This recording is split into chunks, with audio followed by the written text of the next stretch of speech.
Dobrodošli v 6. epizodi podcasta Naložbeni navdih, ki ga pripravljamo skupaj z Generali Investments. Danes je z mano gost Goran Đuratović, pozdravljen. Živijo. Iz Generali Investments.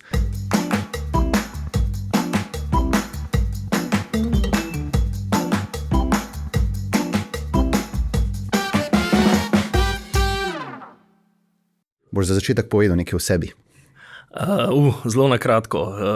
Kaj je v poslu že 20 plus let?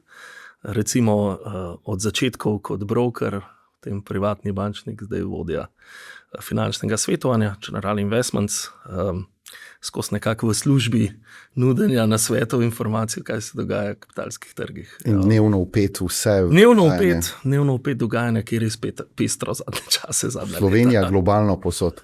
Slovenija globalno poskušamo pokriti več informacij, normalno. Ja, ampak, Danes se bo pogovarjala, bo naredila eno tako, sicer nismo še konec leta, ampak bo malo že naredila retrospektivo za tekoče leto. Pogovarjava se, oziroma tole snemava, tale podcast, ponedeljek 13. oktober. Pester vikend, verjetno je bilo za vikend veliko vlagateljev na kapitalskih trgih, na kriptotrgih zelo nesrečnih. Tvoj komentar na petkovo dogajanje? Sicer dosta težko je komentirati, kaj se je v celoti zgodilo, ker še ne vemo, kako se bo to razvilo. Ampak petkova reakcija je bila kar brutalna, objava ameriškega predsednika o ponovni ustanovitvi carin na Kitajsko kot odgovor na kitajsko dogovarjanje z drugimi članicami. Zdaj potem je sledil vikend, kjer so kapitalski trgi zaprti, niso dostopni, ampak seveda dela se pa na kriptotrgu, ki je tudi nek mini indikator, če kaj lahko nekdo, ki ima tveganja, prevzema, naredi. Ampak tako, ko je prišel tweet o padcu, je tudi prišel tweet v nedeljo o tem, da je vse nekako ok. Da hoče pomagati Kitajski. Tako, da hoče pomagati in da bo vse dobro s Kitajsko. Tako da imamo danes že v bistvu več ali manj zaceljene skoraj polovico izgub, ki smo jih naredili v petek. Zjutraj sem sicer imel priložnost v pisarni pogledati, kako stvari stojijo, ampak kot kaže, če ne bo kakšnih nadaljnih eskalacij, se bo barka umirila in bomo zopet pluli na podlagi nekih ekonomskih podatkov, zaslužkov in tako naprej, to, kar je normalno, ne na podlagi tweetov. A je normalno, tudi v teh časih, zdaj neki ti makroekonomski fundamenti, poslovni rezultati, kvartalni, in potem pa Trump pride z eno objavo na Twitterju oziroma na svojem socialnem mreži Truth Social, pa vse prodre. Kje so pol fundamenti? Ja, mislim, čez vikend sem videl en dober tweet, kjer sta dva ekrana na levi, je fundamentalna analiza, vsi možni naslovi, CFA, MBA, vse, kar lahko pridobiš in se naučiš, na desni je pa pač Trump s tweetom, It's all about me. Tako da sigurno je nenavadno, res je, da je to drug Trumpov mandat, kar pomeni, da smo imeli že en tak rodeo, da smo se ga lahko navadili, ampak se mi zdi, da zdaj je še bolj aktiven, še bolj komunikativen skozi to. Težko je pozicionirati resne zadeve na podlagi tweetov, normalno, jih pa moramo upoštevati, zaradi, ker vsem gre za voditelja svobodnega sveta, za človeka, ki vodi najmočnejšo in najbogatejšo državo na svetu in karkoli reče, ima močen vpliv. Tako da mi se kratkoročno seveda zelo težko pozicioniramo na te tweete, jih pa poskušamo upoštevati v nekih pogledih dolgoročnejše. Če si dolgoročni investitor, potem to niti toliko ne zaboli. Vse tako, kot smo prej rekla. V petek se je znižal, danes se je že skoraj popravilo, tako da načeloma tisti, ki je to prespal in pa še v prejšnjih dogodkih večkrat to naredil, je še najbolj odnesel. No, pa da ni imel kakšne izvedene instrumente. Tako pa, da ni bilo preveč rizika na mizi. Ampak tako, verjetno si slišal izraz, Trump always chickens out, da se Trump vedno ustraši, pa se to tudi verjetno pol že nekaj kalkuliraš, zdaj rečeš. Sigurno. To se verjetno nek vzorc, ki se že stalno ponavlja. Ampak tvoje mnenje, recimo ta prvi mandat Trumpu, pa drugi mandat Trumpu, takrat ni imel kako bi rekel, takih tweetov, objav, da bi bili res toliko targetirani, recimo tudi na kapitalske trge. Ali se ti zdi, da so bili že takrat? Trump je Trump, on je vedno bil trader, možakar, ki mislim, čeprav ocena 9-krat ali 10-krat bankrotiral, pa se pobral. Nekdo, ki mu je banka limitirala samo 1 milijon zapravljanja na mesec. Tako da on je mojster teh veščin. Prvi mandat, jaz mislim, da ena ocena prvega mandata njegova je, da je nekako ocenjeval okolje, kjer deluje. Ni bil najbolj navajen na to, predvsem jaz mislim, da ga je administracija v narekovaju malo razočarala. Drugi mandat pa lahko rečemo, da je zavihal rokave, ne, in na polno izkoristil vse, kar mu je dano. Plus tega moramo vedeti, drugi mandat ima praktično popolno, absolutno večino, noben mu ne upa oponirati, vse institucije več ali manj si je malo prilagodil po svoje. Prvi mandat je pa spoznaval to. Ne. Malo kroži šala, ne, da Trump nekako v drugem mandatu gradi Trump dinastijo. Ne. Vse je družinsko, vse je v družinskem okolju, ne.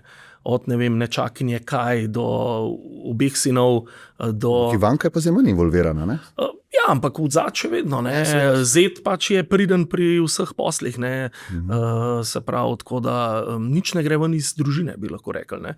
Tudi eni pravijo, da mogoče to po Kennedyjih ponovna neka močna družina, sicer na republikanski strani, ki bo lahko krojila naslednjih 10-15 let politično sceno v Ameriki. No, pa predvsem se mu zdaj mudi, oziroma ne zgublja časa. Ne? Seveda, ne, v 4 letih mora narediti vse, kar pač lahko, ne, kot rečeno. Trenutno se mu noben ne upa po robu postaviti, zato tudi nekateri analitiki ocenjujejo, da mogoče dela malo slabih praks, tudi na področju kapitalskih trgov, trgovanja in tako naprej. Vemo, da je pač zelo izučen v tem. Zgodovina bo pokazala, kaj je bilo prav, kaj ne, ampak ja, trenutno gre naprej kot tak buldožer. No? Še eno vprašanje z Trumpom, pa greva naprej. A misliš, da je to vse del premišljene strategije, vsak tak tweet, ali je to res tisto neko hipno razmišljanje? Ne? Ali misliš, da je to res del vse igre? Recimo tu zdaj, če gre spet pogled kripto, se govori o tem, da je nekdo shortil in zaslužil $150 milijonov na tale padec Bitcoina čez vikend. Ne? To pomeni, da so neko trgovanje na osnovi notranjih informacij. Ne? To so v bistvu kaznive zlorabe kapitalskih trgov. Ne? Jaz mislim, da na tako visokem nivoju ni naključeno. Kogarkoli pogledaš Trumpa, pa to njegovo impulzivnost, če pogledaš njegov nastop v predvolilni kampanji, ne, praktično več ali manj dela točno to, kar je napovedal. Tako da tukaj je vzadnji mašinerija, treba je vedeti, da tukaj še vedno je ta Grand Old Party vzad, republikanci. Jaz mislim, da te sistem nikoli popolnoma ne spusti, da delaš po svoje. Eni pravijo, da je zgolj ubogljiv vošak, ki so mu dali na voljo nek playing field, neko bojišče, da pač se igra, ne. Eni pravijo, da malo gre tudi na svoje, ampak mislim, da je to vse dosti premišljena strategija odzad. Mogoče se sem pa tja kakšen tweet najde, ne.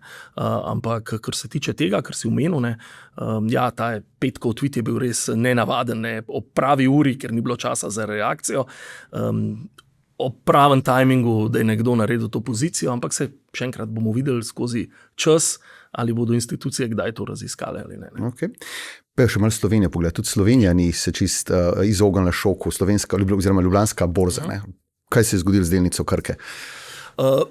Za razlago paca delnice Krke je treba mogoče malo pogledati globje. Ne?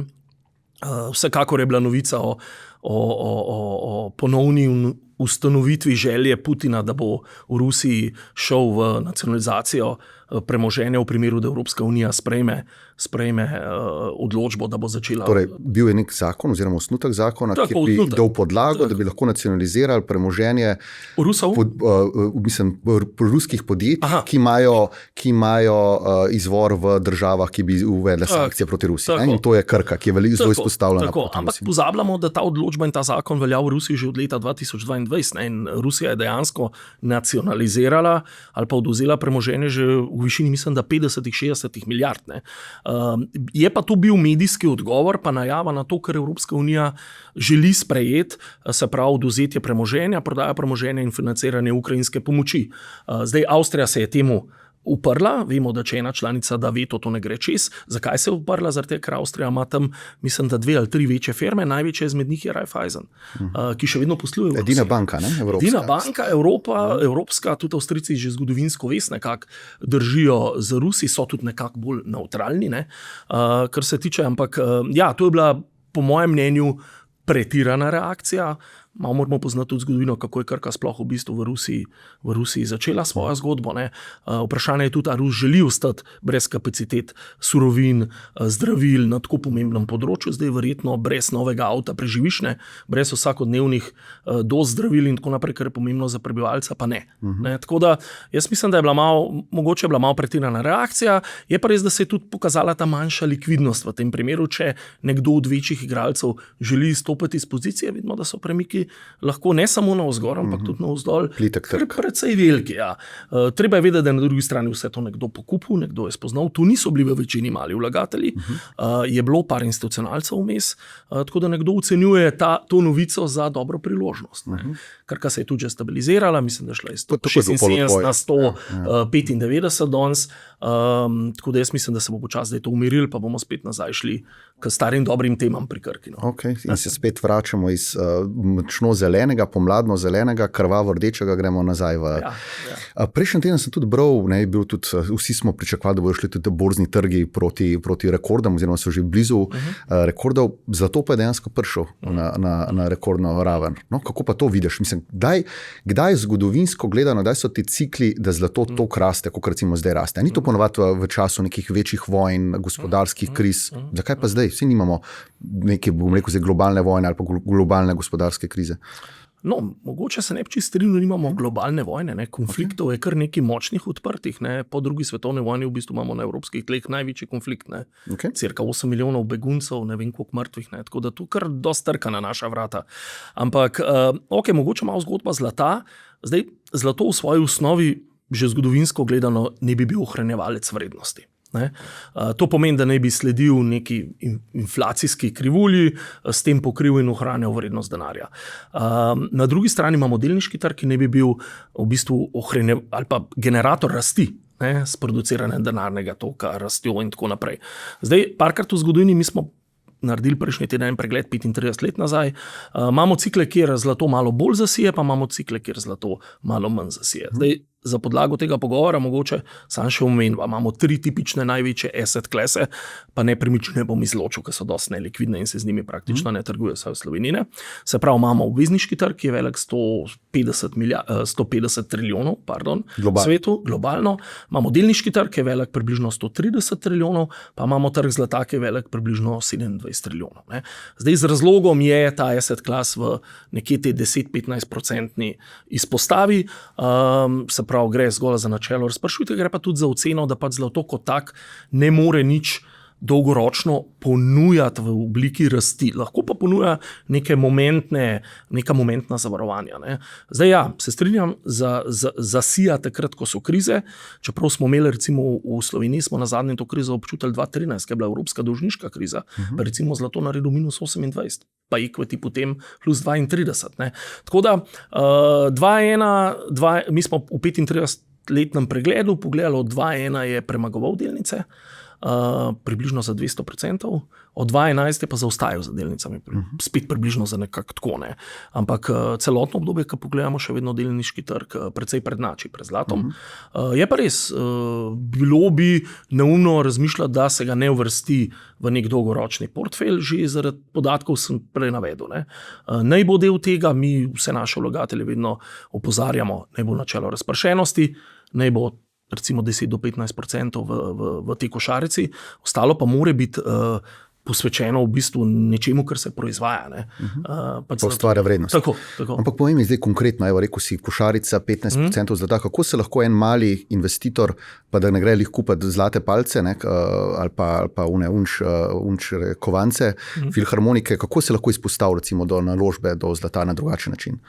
Mislim, pri nam malo težje, ker ne ponujamo se prav izpostave zlata, imamo sicer sklad surovine energija, neki imamo predvsem proizvajalcev zlata ali pa rekli minerjev, mi temu rečemo, ne, nimamo pa spota, ne, se pravi, nimamo ampak si pa izpostavljen recimo do tako, ampak vertikale. To zelo minorno, ne, zdaj v Sloveniji se še vedno največ izpostavljajo ljudje hard asset, se pravi, grejo, kupijo, imajo doma, spravijo, dajo v trezor, karkoli, zgodovinsko gledano, tudi pa smo malo tega avstro-ogrskega, germanskega načina navajeni, ne, tako da, drugače pa digitalna izpostava, neanalogna je sigurno preko ETF-ov, različnih, ki se ponujajo, ne, zdaj tam je treba vedeti, obdavčitev je drugačna, vedno se naredi ena cena, nek spread med samim spotom pa kotacijo ETF-a.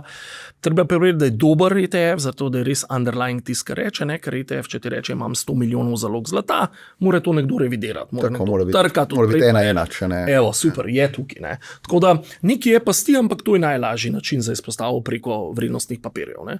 Drugače pa še vedno mislim, da je 90% načinov v Sloveniji, pač, da gremo, kupimo, damo v žep in spravimo.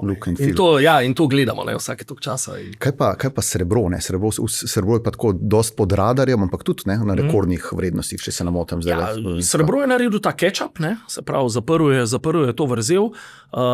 Eno je zaradi podvrednosti, se pravi, ki je bila zgodovinsko, ne, napram zlatu. Drugo je pa tudi, ker seveda srebro ima mičkan večjo funkcijo v industriji, kar se tiče zlata. Tako da nekako je bila ocena, da to povpraševanje v industriji dejansko presega tisto, kar so analitiki ocenjevali in se je ta luknja zaprla. Ne. Ampak to je tudi kot ciklično, da se to zaprla? Ja. Imamo cikle, smo imeli že v preteklosti to, pa tudi verjetno bomo imeli v prihodnosti. Je pa res, da v večini, če pogledamo dolgoročni cikl, zlato prednjači pred srebrom in ima to premijo napram srebru. Okay. Če se zdaj pogledala malo večinoma dogajanje v zadnjem tednu, deva zdaj na začetek leta oziroma pregled leta do zdaj.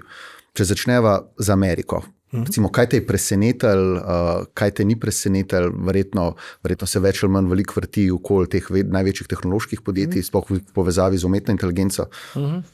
Mislim, v bistvu tako ekonomsko, kaj dosti Amerika ni presenetila, smo kar nekako ocenili in bomo rekli, dobro spremljali zgodbo in jo še zdaj, bolj mogoče politično presenetila z vsemi temi migracijami, pa bomo rekli, tem političnem vzdušjem. Ne. Jaz sem letos z družino smo obiskali poleti Ameriko, konkretno mesto Chicago, ne, in tam Chicago je ena taka utrdba demokratov, ne, ki jo Trump želi razbiti, in smo bili tudi malo priča tem dogajanjem, ICE pa deportacije pa tako naprej, ne, in dejansko vidiš, Amerika je res razdeljena.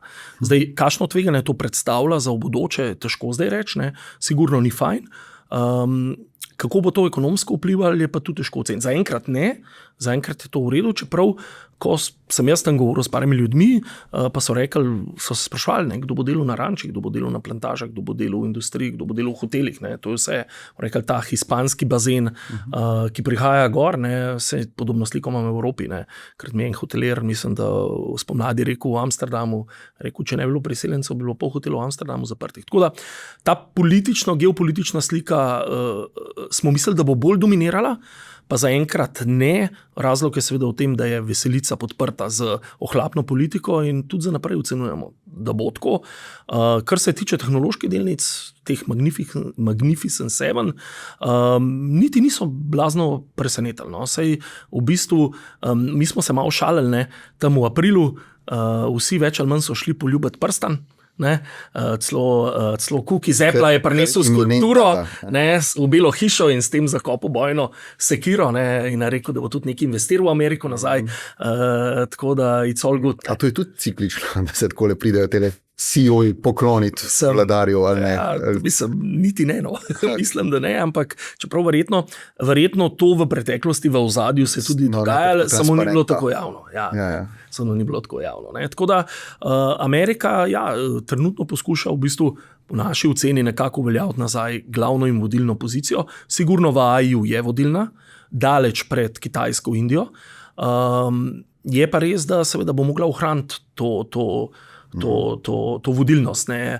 Predvsem največji rizik analitiki vidijo v begu možganov. Zdaj to, kar se dogaja z geopolitično situacijo. Zato pravim, da geopolitična situacija trenutno ne vpliva, jo bo pa sigurno in jo že nekako upoštevamo v nekih diskontnih faktorjih, kaj se lahko zgodi, če bi se to zgodilo. Govorijo recimo o televiziji, ki so zdaj dali $100,000, recimo Visa, ki... Ja, tukaj Indija tako je noto stopila, Kitajska je noto stopila, Evropa, sicer ne, ker smo res počasen vlak, ampak hitro se lahko obrne, zelo hitro.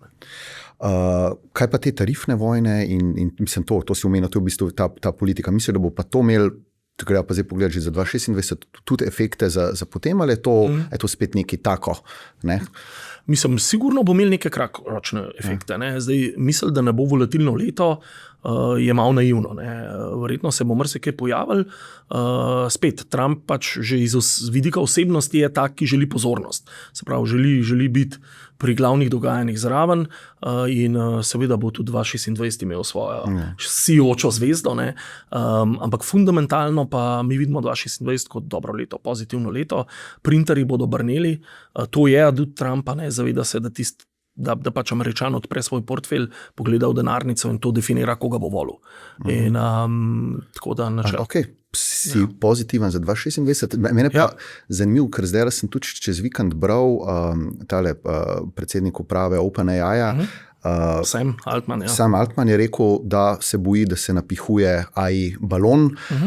Tudi zdaj vidimo to, mogoče tudi res tvoj komentar, ne, ta zdaj, kako se reče, en izraz je, kako se zdaj druge te družbe, ki so povezane z AI-jem, financirajo. Ne. Recimo Nvidia kot največji proizvajalec čipov, ne, je dal 500 ali koliko milijard, OpenAI, 5 milijard. 5 milijard je, Nvidia je Intelu. Ne, to je tako delež. Ja. Ampak dale pa mislim, 100 milijard ali koliko, 500 milijard OpenAI-ju, da je OpenAI nazaj kupil njih mikročipe. Ne. In spravi, seveda zdaj se dvigujejo drugi si dvigujejo evaluacijo. Ne. To je verjetno en tak začetek balona. Ne. Ja, ampak to je vse posledica odzad tega tudi pristopa Trumpa. Cirkularna logika. Cirkularna logika. Mislim, rezultat tega je definitivno tudi pritisk administracije, da čim več v Ameriki ostane. Mislim, da zdaj so vsi te CEO-ji pa lastniki ugotovili, da če v bistvu ne pustijo kar precejšnjega deleža v Ameriki, govorim deleža razvoja, znanja, na koncu tudi dobička seveda, ne, da pač jim je življenje veliko težje. Ne. Enostavno, v tem trenutku globalizacije brez Amerike ni. To je dejstvo. Je še vedno vodilo, tiska si karkoli drugače razlaga in teorijo zarote pravijo, da bo to Kitajska skupaj z Rusijo, Indijo. Ne, zaenkrat ne. BRIC je mrtev. BRIC je mrtev, dominanca US dolarja še vedno obstaja, poskuša se delati neke alianse, ampak kot proti Utešu. Ampak to zgolj ostaja proti Utešu v minornem odstotku. Kar se tiče pa tega AI-ja in babla, ena razlika je dost primerjajo z .com. Imamo par razlik, ne. Sigurno ista lastnost obeh balončkov je, da valuacije so zdaj na zelo visokih nivojih, lahko bi rekel celo rekordno. Ne. Ampak razlika med .com balončkom pa zdaj je, da .com balonček v večini še ni uspel tako hiter prikazovati nekih prihodkov. Medtem ko AI firme v bistvu že ustvarjajo skozi cloud, skozi različne ostale servise, že ustvarjajo prihodke. Ne. Zdaj, pustimo, ne vem, a bi mogla Nvidia pa za 20%, da bi bila moj likeable v očeh analitikov. Ja, verjetno, se malo spuca. Ampak 500 milijard so napovedali, Magnificent 7, pa še nekaj, ena razlika je. .com balonček se je v bistvu financiral dolžniško, AI balonček se financira lastniško. Ne smemo pozabljati, da je Amazon, ena Meta, proizvaja tako količino denarnega, tako da lahko to financira. Pa še nekaj. Brez zadolževanja. Brez zadolževanja, in potem seveda je vprašanje, koliko dolgo bo lahko to financirala. In odgovor na to je, a boš ukinil Facebook, če boš dobil naročilno €0,5 ali pa €1 na mesec? Ne boš. A boš ugasnil Netflix, če boš iz 7,99 na 10? Mogoče. 0,5% ljudi, večina pa ne, bo prevzela. No, in to je ta eksponentna rast, ki jo oni imajo, se zavedajo, plus tega, ti, da dvigneš naročilo, ne rabiš zaposliti 10,000 ljudi več, ne rabiš nove hale. Network efekt. Tako, brez praktično stroška. Tako da dejansko teh Magnificent 7 ima z razlogom to označbo. In kje jaz vidim grožnjo edin, da mogoče ratajo premočni. Samo to, ne. Kot neki gatekeeperji oziroma vrtarji.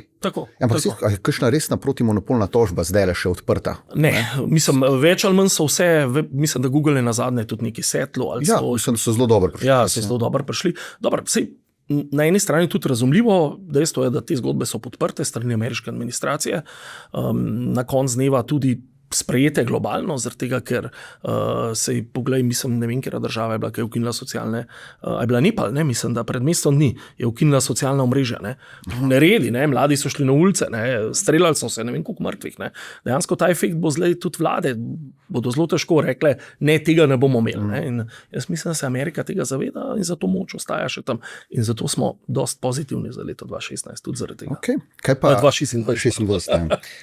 Kaj pa Evropa? Kjeri sektori so te pa tukaj presenetili v 2025 ali pa mogoče kjeri razočarali? Mislim, presenetili sigurno finance. Ne? Banke? Banke, zavarovalnice. Tale Eurostoxx Bank 56% gor. Finance so v bistvu naredile eno tako prestrukturacijo od velike finančne krize naprej. Sicer so jih zelo obremenili s pravili, ampak vse nekako ta prehod na digitalno bančništvo, na to dostopnost. To v bistvu, kar banke delajo v Ameriki, je nekako copy-paste z zamikom bilo v Evropi in tukaj se je videla dodana vrednost. Ne. Bila je še podkrepljena s bolj zgodnim znižanjem obrestne mere v EU kot v Ameriki. Ne. Tako da v bistvu se je izkazal model bančni, ki je v Ameriki tudi zadost pravilen v Evropi. Zdaj, a bo sledila kakšna deregulacija, a bo sledila kakšna osvoboditev tega trga, bomo videli, ampak mi menimo, da tudi finančni sektor v bistvu je še potencialen za rast v naslednjih letih. Zakaj? Ker je bil tako depresiven v zadnjih 10 letih, od tiste 2012 naprej. Ne. Praktično evropski bančni sektor se je prebudil 3-4 leta nazaj, ne. Po covidu. Kateri dejansko verjameš v neko možnost deregulacije v Evropi? Vemo, da je Mario Draghi v tistem poročilu eno leto nazaj napovedal oziroma povedal, kaj vse bi mogli narediti, dal je neko letno poročilo, da ni bilo nič narejeno. Na drugi strani imamo Ameriko, ki že govori o deregulaciji, tudi že konkretni koraki. Če se ne motim, tudi zdaj eno novo pravilo, da ne bi več podjetja, javne družbe ne bi več razkrivali četrtletno svojih finančnih izkazov, ampak samo polletno ali celoletno. Ne? Torej Amerika že v polnem razmahu deregulacije, Evropa nikoli nismo znali deregulirati. Jaz mislim, da se bo to moglo zgoditi. Ne? Če ne, bomo dejansko v bistvu v Evropi trpeli te posledice. Ne? Vse več ne, danes uporabnik, starejše generacije ne, ampak nov uporabnik danes bančnih storitev ne gleda več geografske pripadnosti. Gleda to sigurno, še vedno odzad, neke sheme, ki mu zagotovilo, da je vse v redu, ne? Ampak imeti bančni račun v Sloveniji, Danski, ne vem, Estoniji ali pa konec koncev, če bo enkrat tudi Amerika, da pride kakšna ameriška banka, to za te mlajše generacije ni več ali da, ne, ampak kar da, ne, tam, ker je ugodnejše, ker je bolj fleksibilno. Ne, tako da cel sistem se bo mogel temu prilagoditi. Zdaj, to je dosti politično vprašanje, ki smo vprašali, tako da ne vem, če imamo dosti časa za vse to, ampak Evropa se bo mogla deregulirati, debirokratizirati, če ne jo čaka usoda, kar se zdaj dogaja. Ne. Ljudje se postavljamo malo bolj, bomo rekli, ekstremno, na levo ali desno in to nikoli nič dobrega ne prinese. Ne. Zavira razvoj, ukvarja se ekstremna desna za ekstremno levo, tako da bomo videli, je pa zanimiv, ne. Kompleksna Evropa je, zanj sem bil na ki smo bili na enem kongresu, ki je predsednica Slovenije rekla Združene države Evrope. Ne. Na papirju. Na papirju idej, kako bodo strukture odzad to pustile, bomo videli, ampak sigurno mora biti težnja k kapitalski uniji, k fiskalni uniji, k mogoče celotni davčni uniji. To bo Evropo naredili močnejšo. Ne?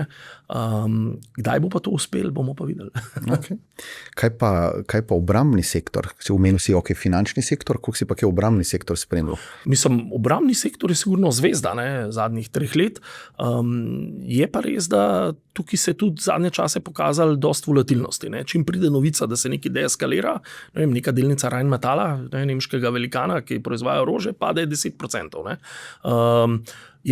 Obrambni sektor sigurno je perspektiven, je malo v Evropi zaradi, bomo rekli, sprejetja zakonodaje, malo kontroverzen, kako ga uvrščati v neke sisteme, kot je naš, se pravi sklade, ki so regulirani in tako naprej. Vsi so se zdaj izmislili novo pogruntal, dvojna raba. Tako. Ne, to se zdaj, to je zdaj, bi rekel, relativno novi trend. Je pa res, ne, seveda, to industrija, ki bo v naslednjih 10 letih naredila eksponentno rast, dobila praktično neomejena sredstva. Tako da tudi tukaj mi uvrščamo nekatere zadeve, jih gledamo. Imate v kakšnem od skladov, imate tudi izpostavljenost do, recimo do katerih podjetij pa imate takole? Imamo Rheinmetall not, potem smo uvrstili Thales.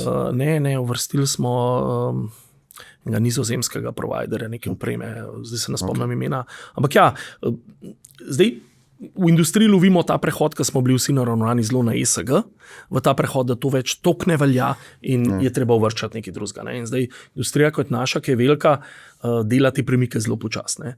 A se je kakšna priložnost zamudi, včasih tudi ne, ampak je pa res, da to bo nek dolgoročni trend, ki bo verjetno ostal v Evropi, ne bo muha enodnevnica, tako da sigurno bo treba več uvrščati tega v prihodnje v portfelje.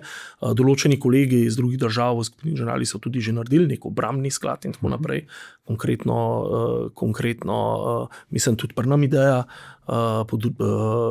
General Investments na Poljskem, ampak je zgolj ideja, ne, da bi se to naredili, pač tam je bližina tega toliko bližja in ljudje pač bolj čutijo to, ampak ja, malo še tehtamo, koliko te alokacije dejansko povečati, ne, ampak ja, iz ekonomskega stališča rasti sigurno v prihodnje bo več tega. Bral sem intervju z predsednikom uprave Rheinmetalla in napoveduje tako enormno rast. Mislim, da so zdaj v tem mesecu je Rheinmetall kupil 4 ladjedelnice, nemške z Andurilom, ki je po mojem eno bolj vrednih ameriških podjetij, ki še ni javna družba, delajo zdaj drone. Napoveduje, mislim, da so zdaj na cirka 10-15 milijardah prihodkov in do 2030 ne bi bili na 40-50, kar je pa že v rangu največjih ameriških orožarskih podjetij. Tako da sigurno zelo perspektiven. Smo stopili na ta vlak, ne, z tako imenovanim holdingom, ne, ki ne bi združeval slovenske proizvajalce tega. Ja, seveda, alokacija sredstva tukaj je enormna. Bo pa to zelo v prihodnje zanimivo spremljati. Okay. No, ko si omenil prihodnje, peva zdaj pa pogledati 2026. Torej, malo sva se že prej dotaknila. Seveda zdaj, vsaj kar se tiče borznih trgov, prehod koledarskega leta ne pomeni zdaj dejansko neko mejo. Tako da kakšno podlago, kakšno popotnico zdaj je pripravilo 2025 za 2026? Ok, mislim, pogledamo zgolj naše stališče, ko mi to vidimo. Ne? Sej stališče je več, da se razume. Ne? Ampak mi vidimo tako, v bistvu konec leta bomo zaključili po našem mnenju kar dosti močno. Taki dogodki, kot se je zdaj zgodil, pač mogoče še kakšen pride, ne? Ampak smo proti koncu leta, verjamemo več ali manj, da je bil mogoče to en tak zadnjih, ki je bil tako presenečenje. Malo tudi odvisno od odzivov, kako se bodo druge strani odzvale. Zdaj, če bo Kitajska ratala v komunikaciji bolj pogumnejša, nesramnejša, bo tudi Trump mogel odgovoriti in se bo to malo zaciklalo. Ampak menimo, da ni v interesu nobene od strani, da to odpelje v neko ponovno katastrofo. To menimo se od leta dobro zaključili, potem pa lahko vidimo na začetku leta malo pobiranje dobičkov z mize. To je tradicionalno januar, februar, mogoče malo počasnejši meseci. Mi jim rečemo priložnosti, ne? In tukaj menimo, da se bo dal kakšen dober vstop narediti.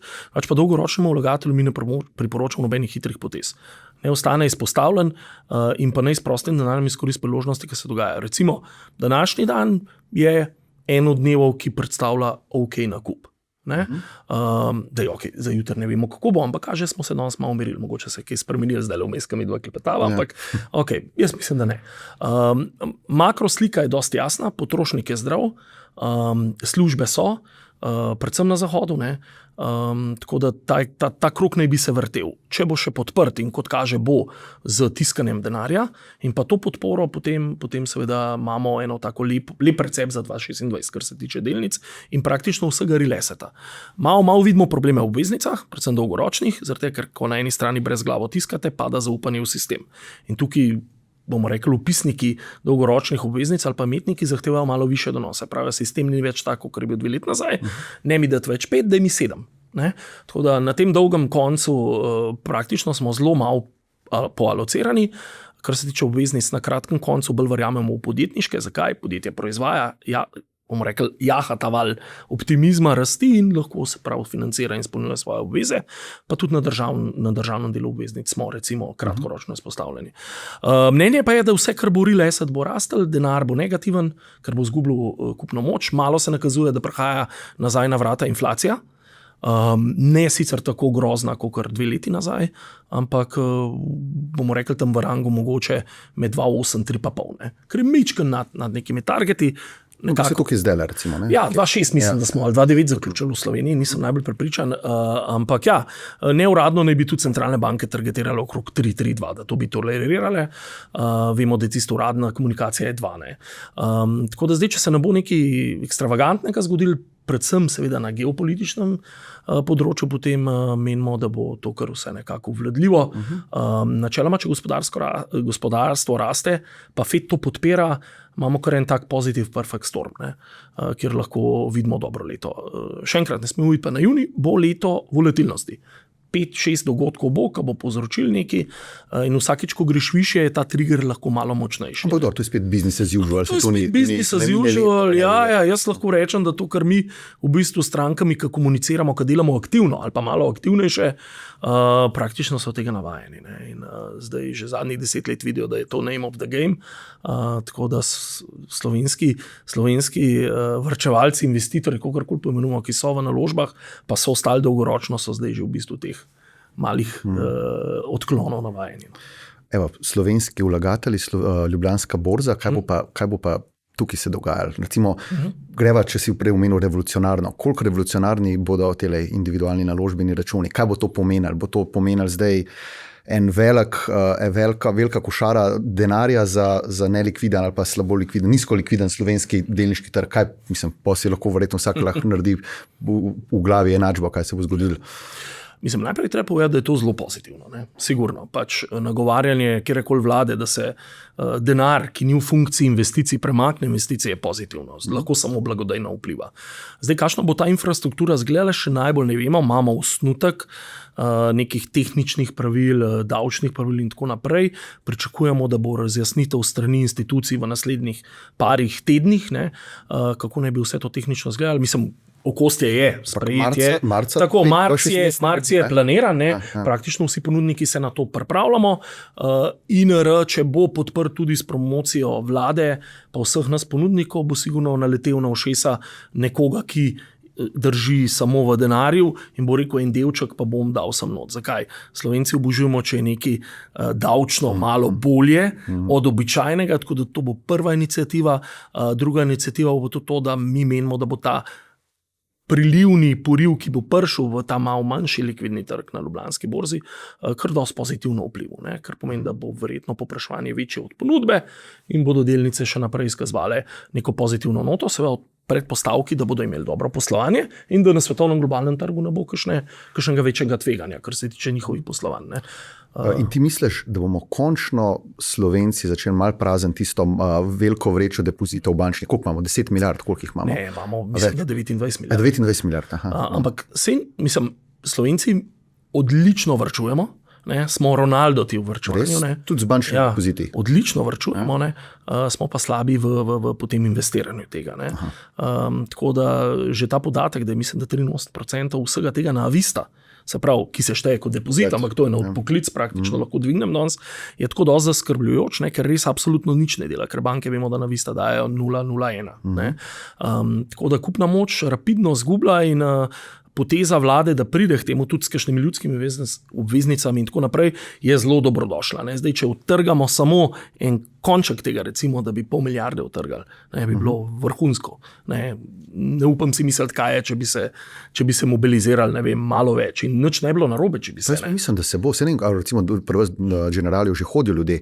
Recimo do mene, že hodijo posameznik, me sprašujejo, zadnjič sem slišal ali pa nekaj prebral o tem, da mi povej. Tako da moram reči, da ljudje, ki že dolgo ali pa sploh niso bili recimo na borzi, jih tole zanima. Ne? Ja, absolutno. Se pravim, zato pa, če bo, kot sem prej rekel, če bo ta moment tega marketinga, tega ozaveščanja tudi podprt strani vlade, kakršna že bo, ne, potem bomo imeli pozitiven efekt. S kolegom sem se pogovarjal, imamo člana uprave iz Češke, ne, oni so ta projekt, mislim, da 2022 zagnali.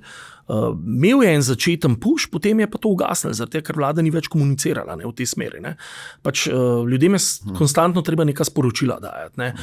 S tem, kad daje sporočila, tudi malo dviguje zaupanje. Zato ker če nekaj lansiraš, pa te ni več, se ljudje sprašujejo, kaj je to? Kaj je to nova KBM? A so to nove obveznice? Ne? In to zaupanje je treba zdaj nazaj vzpostaviti. Ampak ta ljudski spomin je kratek, vse to so ljudje že pozabili. Ja, pa ne. Zdaj je dosti pozabljenega, ampak še vedno ostajajo investitorji, ki se tega spomnijo. Ne? Zelo fajn. Recimo, da Ljubljanska borza je povrnila nekaj tega zaupanja nazaj v zadnjih 2-3 letih. Ampak ja, zdaj pa na vrsti še ta uradni del, vladni del, ki če bo to podprl in podpira in če bo vztrajal v tem, jaz mislim, da bodo ne samo za investitorje, ne? Te posledice so multiplikativne še za vse ostalo, ne? Rast narodnega bogatstva, boljšo potrošnjo, več DDV-ja pobranga, ne? Načeloma v bistvu, če se počutimo bogatejše, več zapravljamo. Tako da to je en tak krog, ki deluje, ja, tako, če je pravilno nastavljen. Koliko napoveduješ, da bo INR recimo v 2026?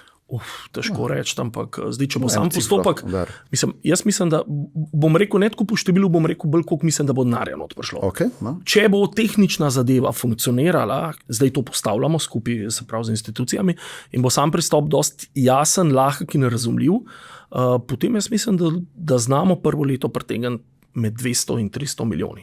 Ne bom pogumnejši, zaradi, ker še vedno slovenski varčevalci so zelo konzervativni ali pa smo, ampak ja, to bi bila že kar lepa spodbudna številka. Seveda moramo povedati, da se mora tudi nek timing narediti dober. Ne? Če bomo padali v kakršnokoli krizico tisti čas, marca, aprila, bomo vsi malo bolj prestrašeni. Ne? Okay, sestavce mora stvari. Sestavce mora vse skupaj, ja. Okay. No, zdaj pa peva pogledati, ker smo malo pogledali zdaj preteklo dogajanje, malo prihodne, zdaj imamo pa pred očmi enega malega vlagatelja z enim portfeljem. Kdaj po tvojih izkušnjah ali pa po tvojem mnenju, ali pa recimo, kdaj koga učiš, kdaj je čas ta pravi moment za malo, da spremeniš svoj portfelj, torej da ga malo zamenjaš naložbe noter, malo druge izpostavljenosti, kdaj bi ti to naredil, oziroma kdaj recimo presep narediš? Mislim, vsekakor je glavno zlato pravilo, da enkrat na leto moraš poservisirati portfelj, tako kot servisiramo avto, ne vem, pregledamo toplotno črpalko, če imamo karkoli, pač enkrat na leto je treba to pregledati. Prvič že zaradi tega, da vidiš, če imaš enake cilje, lahko se marsikaj spremeni, ne? Drugič pa tudi, da vidiš, če so trendi še isti. Ne? Mi vedno pravimo, zdaj tako, mislim, da lani smo imeli eno dobro predavanje, kjer smo rekli, mi smo, glede na to, smo najstarejša družba za upravljanje, imamo res ta track record dolg, ne? Kako so se varčevalci obnašali. Ne? In mi imamo tudi kar zajetno število naših strank, ki so z nami od začetka, se pravi, to je 30 plus let.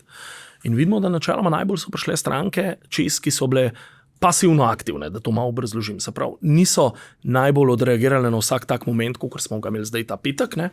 Ampak so pa na letni bazi v bistvu prišle, nas obiskale, pogledale, se pogovorile z nami in naredile kakšne manjše premike, če so bili potrebni. Ne? Vsekakor je pri mlajših generacijah ta stopna aktivnosti malo večja, zaradi tega, ker tudi bolj so ozaveščeni, ampak mi nekako vztrajamo pri tem, da je treba domačo nalogo dobro narediti. Okostje portfelja mora biti nastavljeno globalno, delniško, pa predvsem na zahodne trge usmerjen. Ker to je driver pač rasti v preteklosti in tudi verjamemo, da bo v prihodnosti.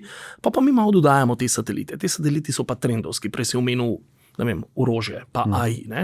To so neke industrije, ki... Kakšni trgi, verjetno Indija, ne vem. Tako, Indija, ne? To so pač neke industrije, neke panoge ali pa geografska področja, ki pač začrtajo neko pot, so in privlečajo dolgoročno stabilen kapital, rastoči kapital in s tem se prav pride tudi rast in pa donosi. Ne? In ja, Indija, recimo, jo zdaj dodajamo tudi v Indija, Kitajska, smo to razmerje dali izpred 2 let 30-70, v prid Kitajske zdaj na 50-50. Smo odprli tudi notranji trg v Indiji, eni redkih, ne, na tem delu Evrope.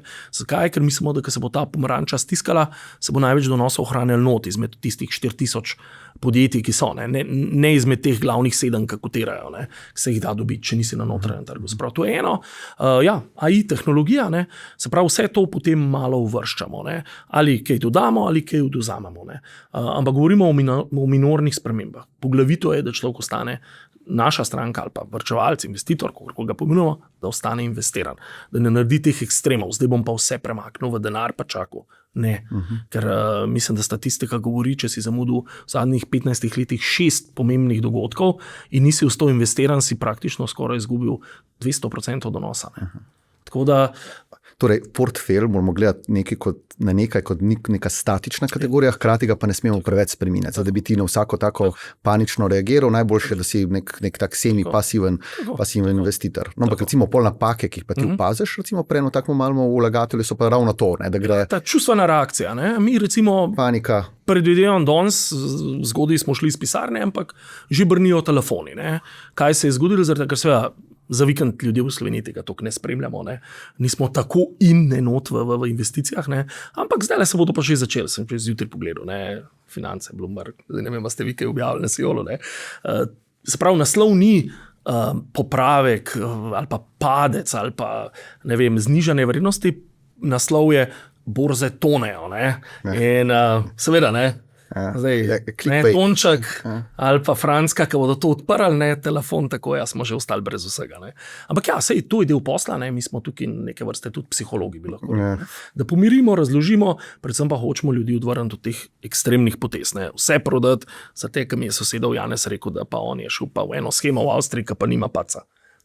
To je naloga, kadar se zgodi kaj takega. Ja, no, pol v bistvu dejansko naloga malega investitorja je, da včasih, če ni seveda profesionalni vlagatelj, da zaupa drugim, ki se na to spoznajo in v bistvu je pol bistveno bolj brez skrbi. Tudi jaz pa se vidim, ko sem jaz zdaj recimo sam trade s kakšnimi delnicami, ne, to je bilo ravno to, kar si rekel, ne, to, da te potem panika zagrab, kdaj prodaš z izgubo, kar je tisto najslabše. Mislim, kar imamo zdaj res v zadnjih letih srečo je, da imajo vlagatelji, ki so z nami že malo dalj časa, ta špeh nabran, ne, mi temu rečemo, ta akumulativa tega profita, ne. To, da tudi če vidimo znižanje 5-7%, ne, še vedno, ko nekdo revidira svoj portfelj, pa reče, vložil sem 100 enot, ne, še vedno jih je 140, ne, ni jih 155, 140, ok. Ne. To nas kar rešuje zdaj res zadnje čase. Seveda, največ živčnosti vidimo pri novih vlagateljih, teh, ki so vstopili zadnje pol leta, zadnje let, ne, seveda, zaradi tega, ker možnost odklona, da pride v negativo, če se kaj takega zgodi, je kar precejšna. Ne. Ja, dlje si v igri, bolj si navajen. Ja, tako, ne. Ja. Predvsem jih pomirimo, pa rečemo, da ni to nič hudega, no, da ne gledajo daljši rok. Super. Evo, za konc imam še 2 taki vprašanji zate, preroški. Bo leto 2026 po borznih donosih boljše kot leto 2025? Da ali ne? Zdaj 2025 še ni zaključil. Ne, jaz mislim, da bo podobno. Ja, okay. Jaz mislim, da bo podobno. Če bi ti pustili, da držiš samo en instrument v svojem portfelju, torej da ga kupiš na začetku 2026 in ga moraš držati do konca. A bi bil to zlato, Bitcoin ali tehnološka delnica? Nič od tega, globalni sklad. Globalni sklad? Ja. Ok, v redu. Ja. Goran, hvala. Malenkost. Evo, prišli smo do zaključka 6. epizode podcasta Naložbeni navdih, ki smo ga pripravili skupaj z General Investment. Hvala za pozornost in se vidimo kmalu.